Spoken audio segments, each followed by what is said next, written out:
ভালো হওয়ার পথ দেখাচ্ছে এটা। তুমি শুধু শুরু করো সবাই, বিসমিল্লাহ বলো, বিসমিল্লাহ বলো। মনির ভাই কেমন হয়েছে বলো, খাই বলো, আর না খেয়ে মিথ্যা কথা বলো কেন? মিথ্যা কথা বলো না। ভালো হয়েছে। রমজান মাসে চুরি করতে আসছে ছোট ভাই, এখন তারে টুই পরাই দেবো, কারণ সে আলোর পথে আসতো, ঠিক আছে না? সবাই আমরা একসাথে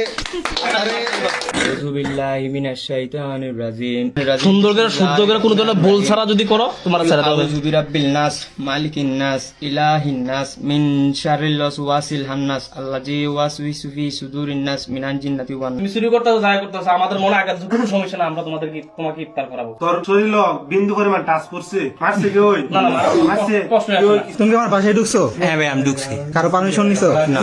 এই, তোমার কেউ দেখার সাথে তুমি দূর দিছো আমাদের বাসা থেকে? তারপর তুমি ছাদে গেছো? হ্যাঁ ছাদে গেছি। ছাদে গিয়ে লুকাইছিলাম? লুকাইছিলাম। কেন লুকাইছিলাম? ভাই লুকাইছিলাম যে ভাই জোর ডাকতেছে সেজন্য। তুমি কি বলতেছো তুমি চুর না? তোমার বাসায় যদি তোমার মতো কেউ ঢুকতো তুমি কি বলতা বলো? ঠিক আছে সেটা চোর বলতাম। তুমি ভাই। যে চুর বলতা, তাহলে আমরা তাহলে তোমার কি বলবো এখন? ভাই তাহলে ওর থাকেন, আজকে তুমি যা যা ইফতারি খাবা সব আমি দেবো, সব টাকা আমি দেবো। তুমি খাবা জিলাপি?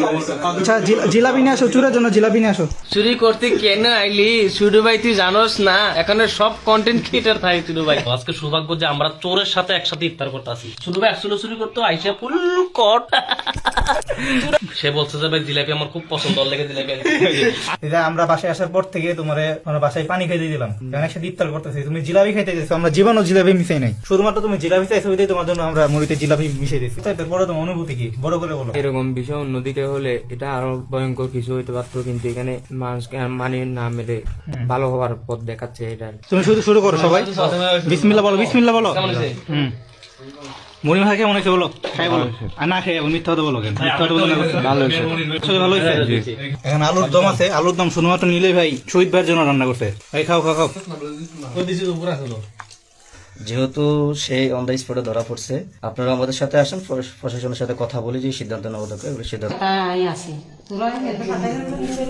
ঠিক আছে, আমরা হলো যে প্রশাসনের মাধ্যমে তার যে গার্জিয়ান, তার মা আসছে, তার মা হলো তার সাথে কথা বলতেছে। এরকম হলো যে মাদকাসক্ত যারা আছে শুধুমাত্র তাদের জন্য একটা পরিবারের সম্পূর্ণ মান সম্মান চলে যায়। তার মা মানে কত ভালো একজন মানুষ, সে কথা বলতেছে। সে মাত্র 3 দিন আগে জেলখানা থেকে বের হয়েছে। এর আগে হলো যে আবার একটা মামলা, সে জেলে ছিল। আর আন্টি আপনি কিছু বলবেন? ওরা কি ছাড়িয়ে দিব নাকি পুলিশে দিয়ে দিব? বলেন, আপনি বলেন। মাত্র 3 দিন আগে জেল খেয়ে আসছে, ঠিক আছে? তার মা মাপ চেয়েছে আমার কাছ থেকে, আমি সুপারিশ করে যাবো, যেহেতু আমার বাসায় ছিল। প্রশাসন কি নিয়ে বলতে পারেন, আমার কাছ থেকে আমি অনুরোধ করবো, ঠিক আছে? তো বর্তমানে ধরা খাওয়ার পরে আমরা তাকে আমাদের নিরাপত্তা দপ্তর হেফাজতে নিয়ে এসেছি। আমরা আমাদের স্যারদের সাথে যোগাযোগ করেছি, স্যারদের আশ্বাসে, এবং নিরাপত্তা দপ্তরের প্রধান যিনি রয়েছেন ডেপুটি রেজিস্ট্রার আব্দুল রহিম স্যার, উনি ওসি সাহেবের সাথে কথা বলেছেন। ওসি স্যার যেটি বলেছেন যে যেহেতু সে চুরির উদ্দেশ্যে ঢুকেছে, চট্টগ্রাম বিশ্ববিদ্যালয় পুলিশ ফাঁড়ির মাধ্যমে তাকে হাটহাজারী থানায় প্রেরণ করা হবে। এবং চট্টগ্রাম বিশ্ববিদ্যালয়ের প্রশাসনের কাছে আমরা শিক্ষার্থীরা এই ভিডিওর মাধ্যমে অনেক স্যাররা দেখবেন, আমরা একটু নিরাপত্তা চাই।